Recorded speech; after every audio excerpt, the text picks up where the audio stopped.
Olá, muito bem-vinda todas e todos a mais um episódio do Pesquisa em Foco. Pesquisa em Foco é uma iniciativa da Divisão de Pesquisa do Campus Garanhuns e tem como objetivo promover a divulgação das atividades de pesquisa, pós-graduação e inovação que nós temos aqui no campus. Nós estamos com uma série de entrevistas com os líderes de grupos de pesquisa aqui do campus e hoje a gente recebe o professor João Paulo Gomes de Vasconcelos Aragão. Ele que é geógrafo, mestre e doutor em desenvolvimento e meio ambiente e pós-doutor em ciências ambientais. Aqui no IFPE, ele atua em atividades de ensino, pesquisa e extensão nas áreas de geografia, educação e ciências ambientais.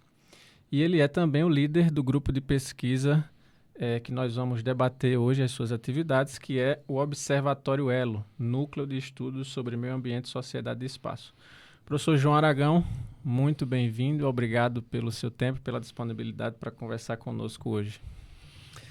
Olá, Rafael, agradeço o convite, cumprimento aqui a todos que estão nos assistindo e parabenizo a divisão de pesquisa do nosso campus, através da sua pessoa e também do nosso colega, o professor Padilha, que estão aí organizando e levando adiante mais essa iniciativa. E aqui a gente espera contribuir com essa série de discussões que visam socializar um pouco do que nós fazemos em nossos grupos de pesquisa aqui no IFPE Campus Garanhuns.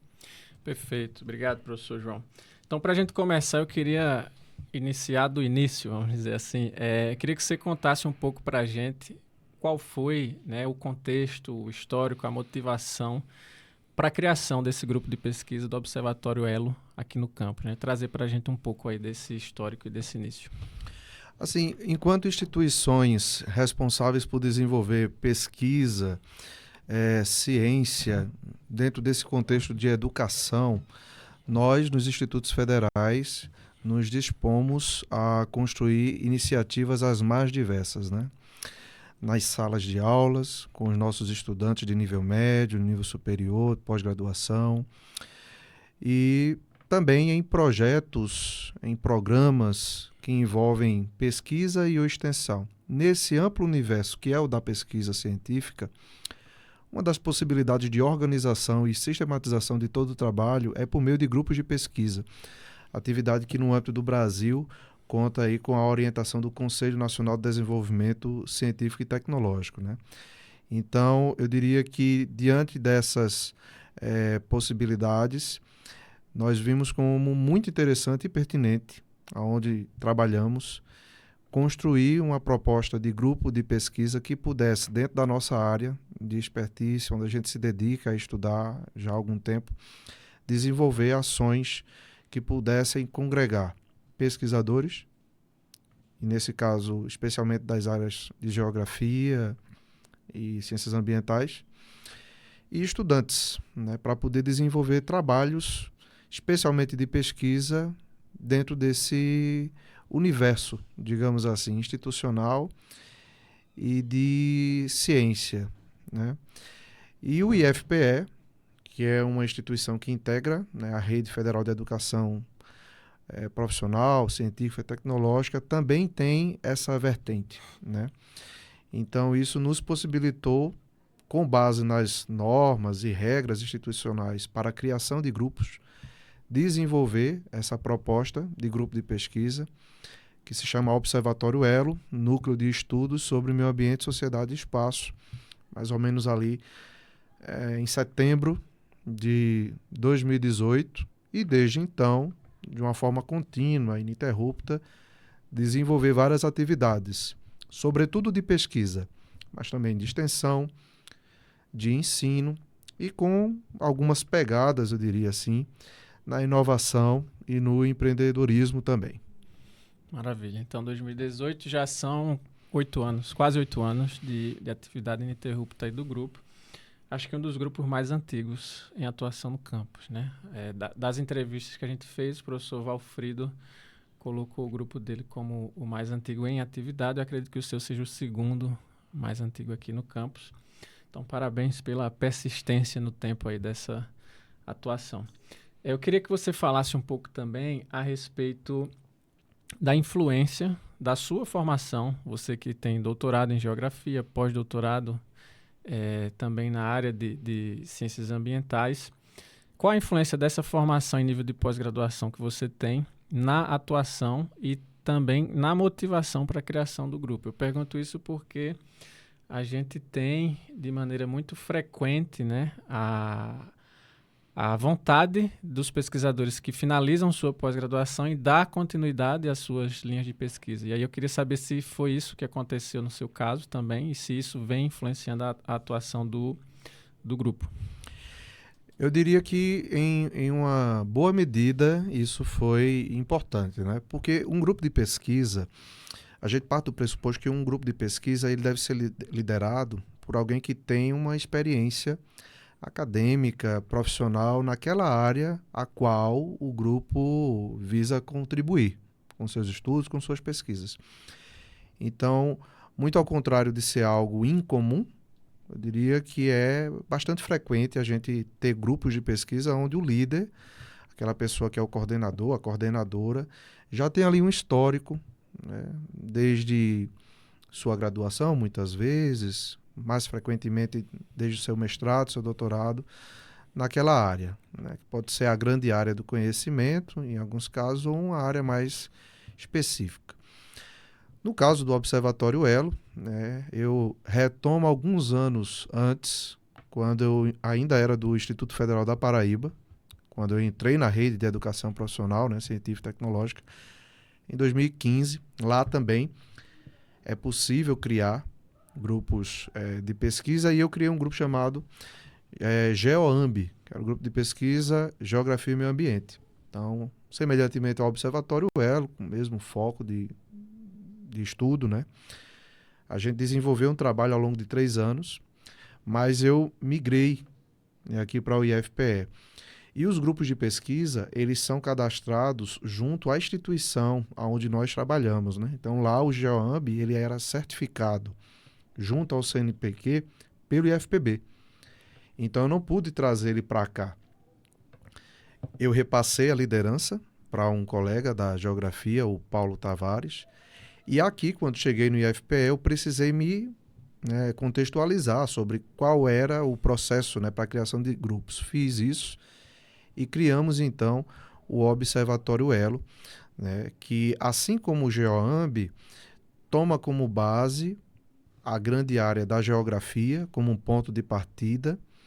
É uma área, diga-se passagem, bastante complexa e que eu carrego comigo sempre, né, porque a gente também trabalha desde o ensino médio, então a gente explora ainda no dia a dia todas as nuances da geografia enquanto ciência, enquanto disciplina escolar, e com um afunilamento especial para a questão urbana e ambiental, que foi onde, aí sim, eu me dediquei a me aprofundar na especialização, no mestrado, no doutorado, no pós-doutorado. Daí que a maior parte das nossas ações, do grupo de pesquisa Observatório Elo, como eu disse, principalmente na pesquisa científica, elas acabam tendo essa base muito importante. No nosso caso, nós também temos a perspectiva de interdisciplinaridade muito presente.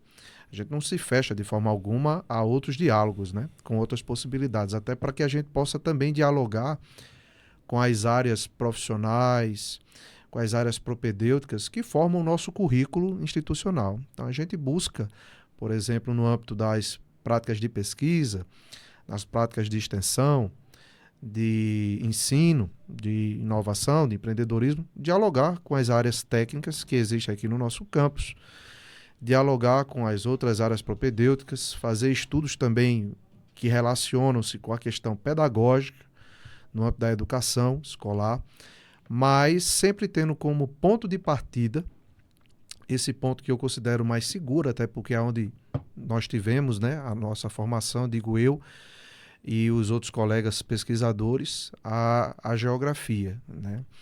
E essa ênfase na questão urbana e ambiental. Então, eu acredito que sim, a formação do pesquisador, do líder, né, especialmente em todo e qualquer grupo de pesquisa, ele vai estar ali sempre presente, mais ou menos presente, não apenas na fundação do grupo, mas eu diria até na perspectiva de condução dos trabalhos, de delimitação, manutenção, ampliação das linhas de pesquisa, né? Que hoje a gente conta com 2 linhas de pesquisa.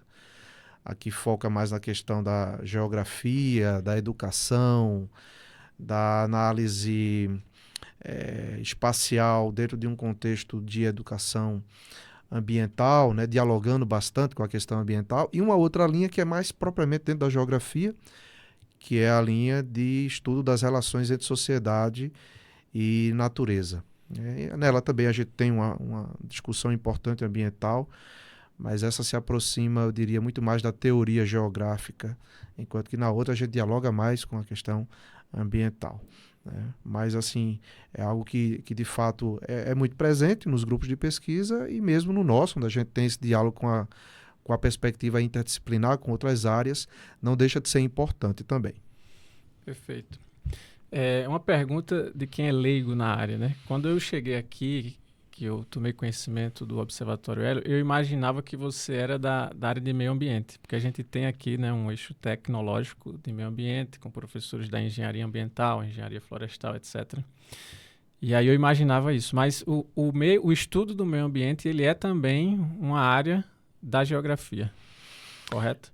Dentro da geografia, a gente tem, como eu disse, um verdadeiro universo temático, né? A ciência que estuda o espaço geográfico, a sua produção, e ao estudar a produção e reprodução do espaço, considera todos os aspectos, todas as dimensões que integram o espaço, quais sejam a cultural, a política, a econômica, a ambiental, né? E essa ambiental esteve muito presente dentro da minha formação. Eu fiz a especialização em gestão ambiental, fiz o mestrado e o doutorado no Programa de Desenvolvimento e Meio Ambiente da Universidade Federal de Pernambuco e o pós-doutorado em Ciências Ambientais, né? Então, quer queira, quer não, ainda que eu dialogue, a gente, repito, analisar o espaço geográfico em toda a sua envergadura e complexidade, a gente precisa considerar todas essas dimensões. A questão ambiental ela tem um papel muito presente. E eu acabei aprendendo muito ao longo do mestrado, na verdade, desde a especialização, seguindo no mestrado e no doutorado, com colegas de muitas áreas, porque nas minhas turmas desses cursos eu tinha engenheiros, tinha pessoas que vinham do direito, da biologia, da educação, então sempre havia um diálogo interdisciplinar. Eu, particularmente, acredito que dentro do nosso contexto de formação de conhecimentos, por mais que a gente realmente precise buscar a interdisciplinaridade, não há interdisciplinaridade sem disciplinaridade. A gente precisa dominar o mais possível que seja uma dada área para ir para o diálogo interdisciplinar com propriedade naquilo que nos formamos, né? A estrutura do conhecimento ela é assim, os cursos universitários são assim, mas o diálogo interdisciplinar é muito importante, né? E a geografia acaba sendo, volta e meia, convidada para esses diálogos interdisciplinares porque a sua natureza é complexa, entende? Então, a gente vai encontrar no âmbito da geografia geógrafos que se dedicam muito ao estudo da natureza, no âmbito ali da geografia física, seja estudando mais o clima, o relevo, o solo, como a gente vai encontrar os geógrafos que se dedicam a estudar as questões urbanas, as questões econômico-espaciais, as questões culturais do espaço. Então, de fato, é uma ciência muito complexa e acho que por isso é tão comum a gente observar hoje em dia, com essa emergência e valorização das questões ambientais, esse número de geógrafos que também falam sobre o assunto com propriedade também, não sendo dono de tudo, todo saber ambiental, mas dando uma importante contribuição, na maioria das vezes. Muito bom. Para a gente entender um pouco mais, assim, de forma aplicada às ações do grupo, você poderia nos trazer aí, dentro das linhas de pesquisa que você já citou, né, são 2, exemplos de projetos que foram desenvolvidos e resultados que foram gerados, um em cada uma dessas linhas, você conseguiria resgatar aí para a gente entender de forma prática, né, as ações do grupo? Consigo. Há alguns anos atrás nós fizemos uma pesquisa relacionada às reestruturações urbanas em cidades médias, que é um tema bastante importante, principalmente em países como o Brasil, onde a rede urbana ela tem crescido muito, se desconcentrando das áreas tradicionais voltadas ali para a fachada atlântica e se interiorizando, ganhando novas centralidades, formando novas interlândias, com cidades como, por exemplo, Mossoró, no Rio Grande do Norte, Campina Grande, na Paraíba, Caruaru, Garanhuns, Petrolina, em Pernambuco, Vitória da Conquista, Feira de Santana, na Bahia, por exemplo, Imperatriz, no Maranhão. E o nosso locus de estudo nessa oportunidade foi a cidade de Garanhuns. E o que a gente observou foi que no intervalo de 40 anos, com as suas peculiaridades, com as suas singularidades, Garanhuns também cresceu muito do ponto de vista da sua Interlândia, né? Sendo um município... Ô, João, desculpa, defina Interlândia aí pra gente. Interlândia é a região de influência de uma dada cidade, né? Então, o município de Garanhuns, que tem uma população hoje de mais de 140 mil habitantes, ele, na verdade, polariza uma região, a Interlândia, que é composta por mais de 20 municípios, cujo total populacional ultrapassa 500 mil habitantes. E no passado, para muitas pessoas que viviam nessa região, por exemplo, o acesso a um curso superior, a um curso técnico, só dar-se-ia na capital. Você tinha que se deslocar muito mais quilômetros para poder realizar esse desejo, esse sonho, essa necessidade. E cidades como Garanhuns têm se multiplicado muito, como eu disse, no Brasil nos últimos decênios, possibilitando o atendimento a essas necessidades que cada vez mais são inadiáveis, como acesso à educação pública, superior, técnica, acesso a serviços de saúde, a exames mais sofisticados, né, a análises clínico-laboratoriais, a serviços jurídicos, serviços contábeis. E Garanhuns ainda tem a questão cultural, né, dos eventos, que atrai também muita gente, tornando-se aí a capital de um dos eventos mais importantes que nós temos a nível de Brasil em termos multiculturais, de várias artes, né? Então, investigar como isso se desdobra na morfologia urbana foi um objetivo desse projeto. Como é que isso repercute no crescimento da cidade? Em que medida esse crescimento se dá de forma sustentável, né? Já que a gente também identificou que Garanhuns é uma cidade que cresce historicamente entre várias nascentes. E uma delas, a nascente de uma bacia hidrográfica muito importante, que é a do Mundaú, que é interestadual, né? Começa aqui em Pernambuco e vai até Alagoas. Então, foi um trabalho que nós fizemos ao longo de anos, em um projeto de pesquisa, contribuindo também para a formação de estudantes de nível médio, que tinham ali a sua primeira oportunidade em desenvolver um trabalho como bolsistas, né? E dentro desse processo, nós conseguimos identificar, como eu já disse também nos últimos 30, 40 anos, um crescimento considerável de territórios vinculados aqui à cidade de Garanhuns, sejam como ampliação da cidade, sejam na área rural, mas vinculados a atender o público urbano, né? Como a gente tem muito aqui, essas fazendas, essas vinícolas, né? São formas rurais que crescem em função do urbano para atender um público que não é só da região, da Interlândia, mas devido a essa centralidade de Garanhuns, sobretudo nos períodos festivos, a atender também um público que vem de fora do Nordeste, vem de fora do Brasil, muitas vezes. E, infelizmente, também com muitos dilemas, né? Como, por exemplo, a questão do crescimento urbano acelerado, que implica, por vezes, em situações de impactos ambientais que são preocupantes, né? Tanto nos recursos hídricos, como também na questão da segregação socioespacial. A partir disso, foi possível, então, contribuir em outras frentes, com as próprias aulas, né? Tornando as aulas de geografia, sobretudo, mais significativas para o estudante que é de Garanhuns e região, com trabalhos de pesquisa científica, né? Que se desdobraram, né? Dessa pesquisa de, acredito, 2 anos e meio, 3 anos, e que foram publicados em eventos muito importantes, desde eventos locais, como temos a nossa Semana de Ciência e Tecnologia, né, aqui no campus, até eventos internacionais, como foi a Conferência da Terra, onde nós tivemos um capítulo de livro publicado, juntamente com estudantes que eram de ensino médio, mas que já apareciam ali ao meu lado, como autores e que participaram do evento apresentando esses resultados. Só citando exemplos, porque, é claro, tivemos outros resultados. Essa ação, ela foi dentro daquela linha de pesquisa, estudos sobre as relações entre sociedade e natureza. Nós tivemos agora, mais recentemente, uma outra pesquisa que foi finalizada depois de 4 anos, acredito. Uma pesquisa que estudava a Política Nacional de Educação Ambiental e como ela vinha sendo incorporada nas áreas periurbanas de Garanhuns, que são as áreas de transição, digamos assim, entre o urbano e o rural. Áreas de muita complexidade, porque inclui tanto formas típicas do urbano como formas típicas do rural, né? Além das áreas que, em tese, deveriam ou que ainda são de conservação ambiental, né? Como nascentes, topos de morro, áreas íngremes com cobertura vegetal nativa. E onde há também muitas escolas, desde escolas de nível infantil até instituições de nível superior com cursos de mestrado, doutorado, como é o caso do IFPE, da UFAP. E ao investigar isso aqui em Garanhuns, a gente identificou uma grande diversidade de situações, conforme o nível de ensino de cada uma das instituições.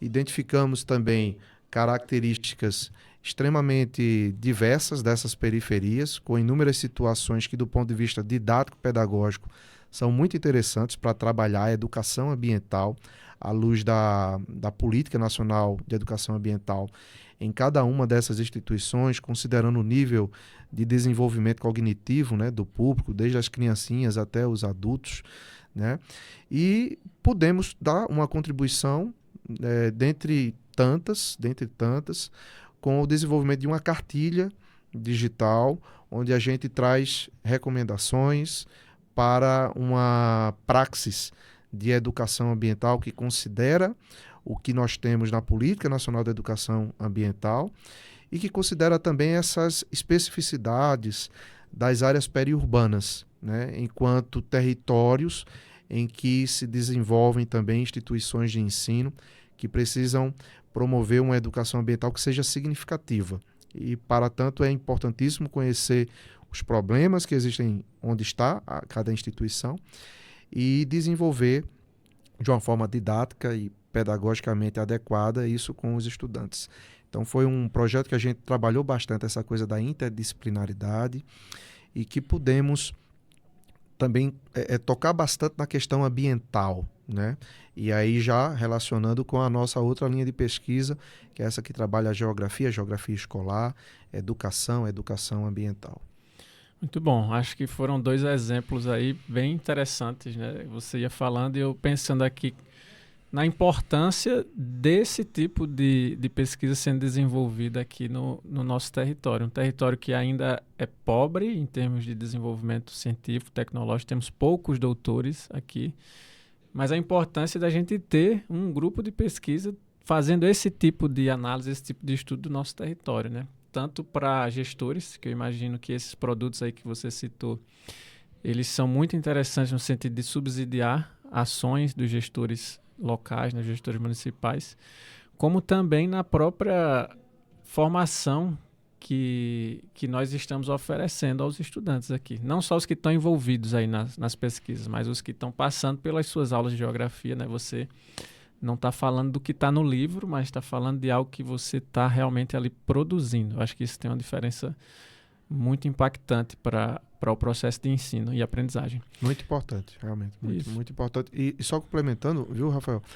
Eu acho que para a gente, enquanto instituição, os institutos federais no Brasil, eles são uma política de desenvolvimento regional.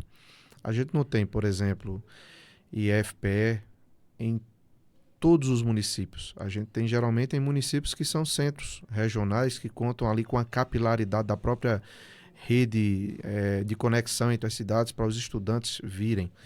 Então, quando a gente traz essa contribuição, ela vai além da educação, né? Ela transborda para outras dimensões da vida que permitem, por exemplo, o desenvolvimento de políticas públicas que possam ter rebatimentos mais eficazes, mais felizes em termos de inclusão social, de justiça social. É claro que não vai estar na mão de um estudante de iniciação científica ou na minha mão enquanto orientador resolver os problemas que a gente identifica nesses territórios quando a gente faz esse tipo de pesquisa, né, que é bem fincada com o território. Mas, por outro lado, se a gente for pensar, uma política pública que se queira, como uma política de saneamento básico, uma política de desenvolvimento urbano, uma política de sustentabilidade, de aplicação e ponderação sobre o uso adequado do solo, dos recursos hídricos, ela precisa ter sustentação. E a pesquisa científica ela tem um papel muito importante nisso, que é o de mostrar caminhos, mostrar onde aquela política não acontece, né? E eu acredito que nesse ponto também, trabalhos como esse, que a gente está agora aqui, batendo um papo, conversando um pouquinho, né, sobre pesquisa, acabam sendo relevantes para a gente socializar isso que a gente faz. Porque quantas e quantas oportunidades a gente já teve em se deparar com pesquisas que não chegaram onde realmente poderiam, né? Então, quiçá, mais uma vez, é um esforço nosso, é um compromisso nosso, por meio dessas políticas de popularização do conhecimento científico, a gente possa dar ainda mais luz ao que ocorre nas instituições como as nossas, né? Para que isso chegue a mais pessoas em diferentes lugares. Sim, com certeza, né?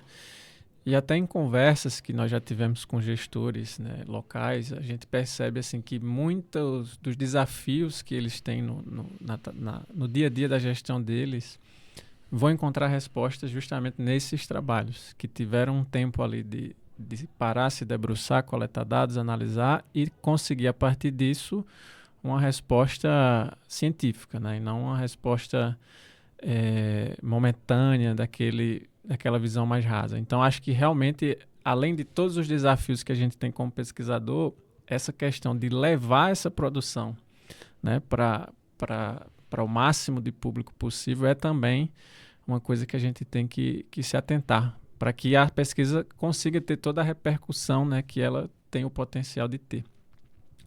E aí, nessa linha do que a gente está falando, eu queria que você fizesse uma avaliação desses 8 anos aí de atuação do Observatório Elo, de como o Observatório Elo tem contribuído do ponto de vista institucional, com as atividades de ensino, de pesquisa, inovação e também pós-graduação. Se você pudesse falar um pouco, apesar da gente não ter, no momento, né, um curso de pós-graduação nessa linha, mas a gente tem, inclusive, planejamento, né, para se você puder até falar também, inclusive, sobre esse planejamento aí para a especialização que está em andamento, e como o grupo contribui para essas áreas, né? Ou seja, para o fortalecimento institucional e para o avanço das áreas de ensino, pesquisa e extensão aqui, contemplando também pós-graduação.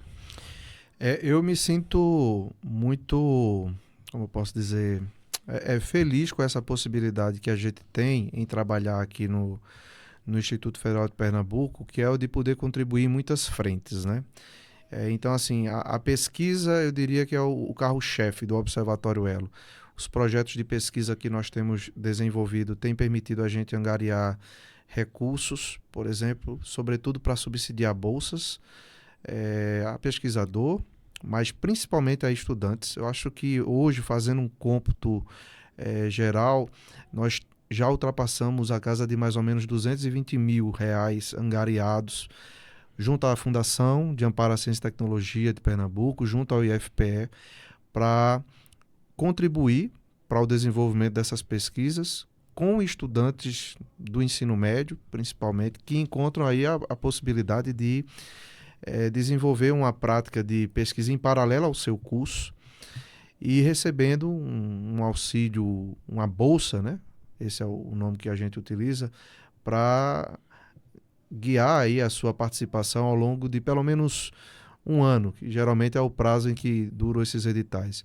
Então, esse é um ponto, acho que muito importante, né? Que é uma política institucional nossa, que ganha vazão, é claro, com os servidores que se propõem a fazer pesquisa, mas que com os grupos de pesquisa eu acho que ganha ainda mais visibilidade, porque a ideia do grupo de pesquisa é ir além do que um projeto de 2 anos pode colocar. Outra frente muito importante que a gente tem é o estabelecimento de redes de colaboradores, né? É claro que dentro de cada grupo de pesquisa, nós vamos encontrar pesquisadores do próprio campus, de outros campi do IFPE, de outras instituições, mas o desenvolvimento de tantas ações na pesquisa, na extensão, no ensino, na inovação, no empreendedorismo, nos permite conhecer novas pessoas de várias áreas de atuação. Então, dentre esses vários trabalhos que nós já conduzimos, nós tivemos a possibilidade de trabalhar em conjunto, por exemplo, com a Universidade Federal do Agreste Pernambucano, com a Universidade de Pernambuco, com a AESGA, com profissionais de várias áreas do conhecimento, então psicólogo, advogado, médico, o pessoal que trabalha na engenharia, né, com instituições que trabalham aqui nessa região, tanto no setor privado como no setor público. Então, isso amplia demais os horizontes para a gente, principalmente a gente que no âmbito da geografia estuda o território, né? Então, acho que isso é uma frente extremamente relevante, porque enquanto grupo de pesquisa, que é certificado pelo IFPE, nós também somos IFPE. Né? O Observatório Elo não existe sem o IFPE. Né? Então, isso aí é algo muito importante, porque a gente está ali, como eu posso dizer, materializando uma das perspectivas que nós temos enquanto instituição. No âmbito da extensão, eu acho que vem outro ganho muito importante, que é o que você conseguir desdobrar para um número maior de pessoas os benefícios dessas nossas ações, né? Beneficiando estudantes de escolas públicas, municipais, estaduais, federais, por meio de oficinas, de palestras, de atividades de pesquisa que também tem um viés de extensão muito forte e que se desdobram também em práticas de extensão em que a gente recebe estudantes de outras instituições aqui ou mesmo leva ações para lá, como foi no caso desse trabalho, né, que a gente realizou sobre a Política Nacional de Educação Ambiental. Então, é difícil mensurar a quantidade de pessoas, mas não me estranha que no total a gente já tenha beneficiado ao longo desses 8 anos mais de 1.000 pessoas, sem nenhuma dúvida, nessas várias ações que nós realizamos. Outra frente importante é a de contribuir, fomentando com informações oriundas dessas pesquisas, a formação de novas iniciativas, desde novos projetos de pesquisa, que eu acho muito natural. A gente termina um projeto, a gente tem um olhar sobre o território, consegue construir um outro a partir do que foi achado aqui anteriormente, até novos cursos, né? E aqui no campus a gente tem atualmente cursos de nível médio, mas a gente também trabalha com cursos de nível superior e com pós-graduação. E acho que você, Rafael, mencionava justamente o que a gente está trabalhando nessa perspectiva de pós-graduação lato sensu, que é o curso em Energias Renováveis e Sustentabilidade. É um curso interdisciplinar que envolve colegas de várias áreas, inclusive você próprio também está junto comigo e com outros colegas que estão aí construindo desde o estudo de viabilidade de curso até esse momento em que a proposta pedagógica de curso está em andamento, está aí, eu diria, nos trâmites finais para uma possível aprovação e em breve a oferta. Então, essa experiência que a gente acumula no grupo, esse olhar que a gente acumula sobre a região, eu acho muito importante para que a gente possa dar sustentabilidade factual para um curso como esse, né? Ele não pode ser mais um curso, ele tem que ser um curso que se adequa ao potencial, às características, inclusive espaciais dessa região. E é uma região que abrange, por exemplo, importantes áreas de desenvolvimento de energias renováveis, solar e eólica, por exemplo, né? A gente tem municípios como Caetés, Venturosa, Paranatama, Pedra também, em que os parques eólicos estão se instalando aí com grande intensidade, gerando impacto econômico, gerando impacto social, gerando impacto ambiental, e acho que subsidiar essas ações para que elas se tornem cada vez mais eficientes, seja em termos econômicos, seja também em termos ambientais, é algo extremamente importante, e nada disso se faz sem conhecimento científico. Assim como a gente precisa do técnico, que vai ter conhecimentos na área, a gente precisa ter também os estudos que indicam a pertinência para um curso como esse, que vai contribuir para várias áreas do conhecimento que tenham observado esse desenvolvimento aqui regional com essa questão das energias renováveis, né? Então, a prova é tanta que dentro do nosso projeto pedagógico de curso, a gente vislumbra 3 linhas de pesquisa, né? Uma linha de pesquisa voltada mais para a questão das engenharias, outra linha voltada para a questão das ciências ambientais, né? E uma outra linha voltada para a questão da gestão, do planejamento e da educação, né? Então, eu acho que isso, dentro da minha possibilidade enquanto integrante de um grupo de docentes, de certa forma,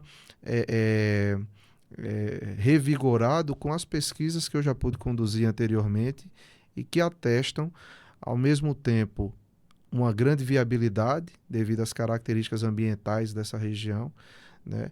E também a necessidade de que isso se dê de forma cada vez mais sustentável, né? Que é uma preocupação que eu acho que hoje ninguém pode abdicar, seja empresa, seja sociedade civil.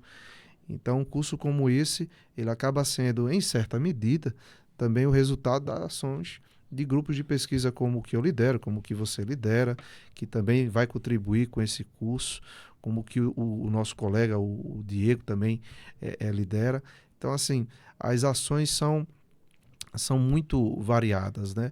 Tem uma ação em especial que eu me recordo que foi a de um trabalho que a gente desenvolveu voltado para inovação, né? Em que a gente foge um pouquinho dessa ideia de pesquisa, de extensão, mas tem uma forte relação, que era o quê? Como a gente observa Garanhuns, uma cidade que tem crescido em termos de diversidade dos serviços prestados, com muitos cursos superiores aparecendo, e a gente tem um público numeroso de nível médio que está aí se formando e vai para a faculdade, a gente pensou, olha, eu acho que a gente pode aproveitar essa oportunidade que a cidade tem hoje com profissionais de várias áreas e estabelecer um diálogo desses profissionais com os nossos estudantes para que eles socializem um pouquinho da sua experiência, né?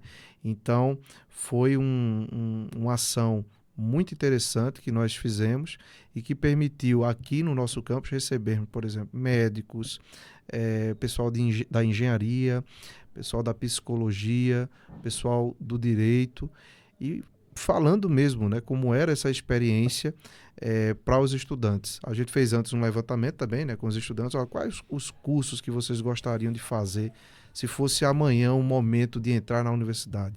A gente teve um panorama e conseguiu construir isso também no âmbito do grupo de pesquisa, né? Então, assim, se fosse, acho que, enumerar todas as iniciativas, a gente facilmente alcançaria 2 horas de podcast. Eu acredito que não vai ser esse o momento. Sim. Mas, sem dúvida alguma, é muito prazeroso a gente poder participar e contribuir, né, com as pesquisas de uma instituição, tendo tantas possibilidades, né? Sobretudo na pesquisa científica, mas não exclusivamente nela, né? Já que a gente também tem esses outros desdobramentos que tem nela sempre uma base, né? Por isso que é, sobretudo, um grupo de pesquisa.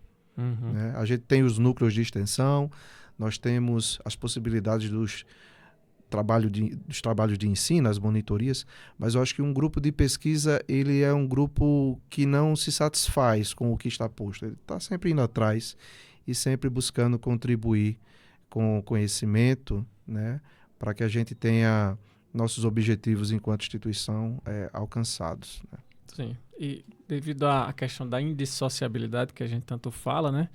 Quando você desenvolve a pesquisa, inevitavelmente você acaba desenvolvendo todas as demais áreas da instituição, né? Vai repercutir isso no ensino, na extensão, no próprio desenvolvimento institucional, na captação de recursos, é outra possibilidade que a pesquisa também traz, enfim. E você me fez lembrar uma coisa importante, que acho que nós tivemos essa conquista, né, que foi, e isso me permite pensar também no futuro, né? Então deixa eu aproveitar que eu sei o que é que você vai falar. Já sabe. Então deixa eu aproveitar para fazer a nossa última pergunta, certo, que é justamente quais são as perspectivas para o futuro do grupo de pesquisa, né? A gente fez aqui um apanhado do início, do que a gente tem de resultados nesses 8 anos e agora pensando no futuro, né? Quais são as perspectivas que você tem para a atuação do grupo de pesquisa? Ótimo. Assim, eu acho que o primeiro ponto é continuar, é não parar onde estamos. Acho que em pesquisa científica a gente não trabalha com ponto final, é sempre com reticências, né? O pesquisador, ele é um crítico da realidade, sempre esperançoso. Então, a gente olha sempre para o futuro. Então, dentro dessa perspectiva de futuro, eu acho que o primeiro ponto é continuar, é não parar, sempre contribuindo com os estudantes, com os nossos colegas, aqueles que fazem parte do grupo, aqueles que são colaboradores, ainda que não no grupo, né? Acho que esse é o primeiro ponto, é seguir. E eu vou destacar aqui 2 pontos que eu considero importantes para a ampliação da nossa perspectiva enquanto grupo. O primeiro é o de, com o prédio de pesquisa, que nós conseguimos aí angariar através de um edital público junto à FINEP, o valor de 15 milhões, o de ver essa estrutura sendo construída e disponibilizada nos próximos anos, continuar contribuindo, né, para que a gente possa conseguir o mobiliário, os equipamentos, né, já que os 15 milhões são voltados para o prédio. Então, uma construção coletiva em que a gente teve a satisfação de contribuir junto com o Rafael, aos nossos colegas nessa conquista, que eu acho que a gente não consegue mensurar o quanto que ela contribui para esse território, para essa região ainda. Mas é um legado que a gente espera que dure muito, muito tempo, para além de nós, né? E aí eu acredito que com o que teremos nesse prédio, o Observatório Elo, assim como os outros grupos, terá ainda mais condição de desenvolver pesquisas mais avançadas, com mais colaboradores. Então esse é um ponto. E um outro ponto é o de poder desenvolver trabalhos de pesquisa que contem com estudantes, pesquisadores em nível superior e em nível de pós-graduação, né? A começar pela especialização, que a gente vai estar aí em breve iniciando as atividades propriamente ditas, e desejamos também que em algum momento, em breve, o mais breve possível, com estudantes de nível superior, a nível de graduação na área ambiental, que é uma coisa, um horizonte que nós temos, né? Uma perspectiva que nós temos enquanto instituição. Eu falo aqui do grupo de pesquisa, claro, mas eu acredito que é uma coisa que nós temos enquanto instituição, esse desejo. E, com certeza, podendo o Observatório Elo estar dentro desse processo, a gente tem esse desejo, porque é um outro contexto, né, de pesquisa que a gente se insere com estudantes de nível superior da própria instituição, uma vez que o nosso público hoje, majoritariamente, no Observatório Elo, é de estudantes de nível médio integrado ao técnico, né?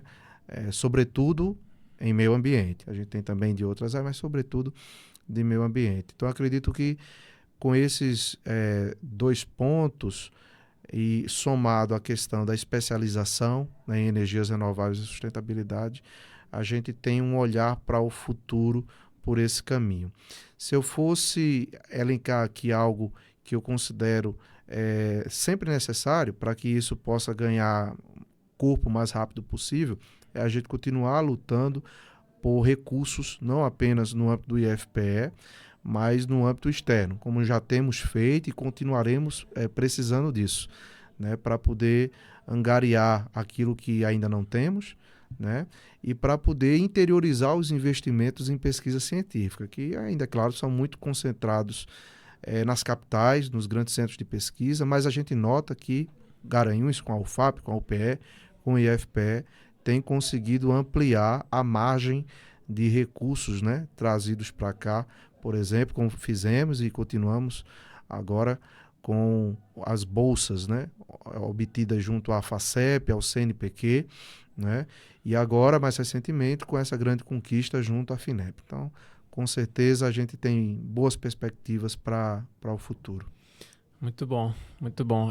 Assim, teríamos muito mais a discutir, professor João, mas respeitando aí o seu tempo também, a gente vai encerrar por aqui. Queria te agradecer, né, pela aula que você deu aí de geografia para a gente, de meio ambiente, ciências ambientais, e deixar o convite para quem está nos assistindo a assistir também os demais episódios do Pesquisa em Foco e conhecer um pouco mais do trabalho dos grupos de pesquisa que a gente tem aqui no IFPE, das repercussões, assim como nós fizemos hoje com o Observatório Elo. Então, professor João, muito obrigado. Obrigado, Rafael. Mais uma vez, parabéns a você, ao nosso colega Padilha, a todas as pessoas que estão contribuindo nos bastidores para que essa ação possa acontecer. Parabéns a todos e que a gente possa continuar desenvolvendo mais iniciativas assim, popularizando, disseminando o conhecimento científico que a gente está construindo aqui nesse trabalho de formiguinha cotidiano que a gente sempre faz. Muito obrigado pelo convite e até a próxima. Muito bem, até a próxima, pessoal.